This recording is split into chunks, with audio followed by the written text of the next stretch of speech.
In the quaint and sleepy town of Silverpine, nestled between the dense forest and the rolling hills, young Timmy Henderson lived a life filled with the usual ups and downs of a 12-year-old.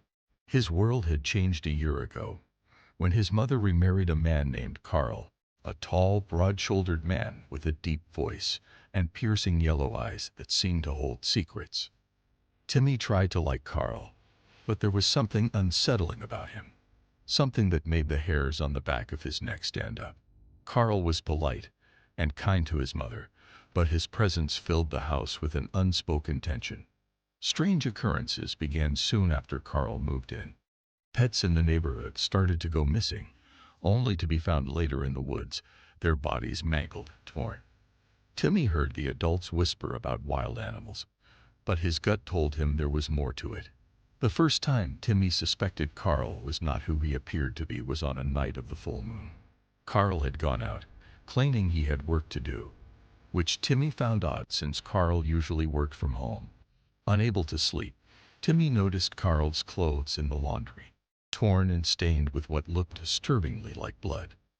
The following morning, Carl returned home with scratches on his face, dismissing them as the result of a minor accident. But Timmy couldn't shake off the feeling that Carl was hiding something far more sinister. Determined to uncover the truth, Timmy started keeping a close eye on Carl, especially during the nights of the full moon. His observations led him to a chilling conclusion. Carl never slept during those nights, and his demeanor changed, becoming more agitated and animalistic. Timmy's fears were confirmed one fateful night. He decided to follow Carl into the woods during a full moon. Hidden behind the thick foliage, Timmy watched in horror as Carl transformed into a creature of nightmares. A werewolf, massive and ferocious, with glowing yellow eyes and a thirst for blood. Frozen in terror, Timmy witnessed Carl, in his beastly form, hunt down a deer, tearing it apart with his claws and teeth. The sight was both horrifying and mesmerizing, and Timmy realized with dread that his stepfather was a monster. Rushing back home, Timmy was conflicted about what to do. He feared for his and his mother's safety, but he also knew that revealing Carl's secret might put them in even greater danger. He decided to keep silent, hoping to find another solution.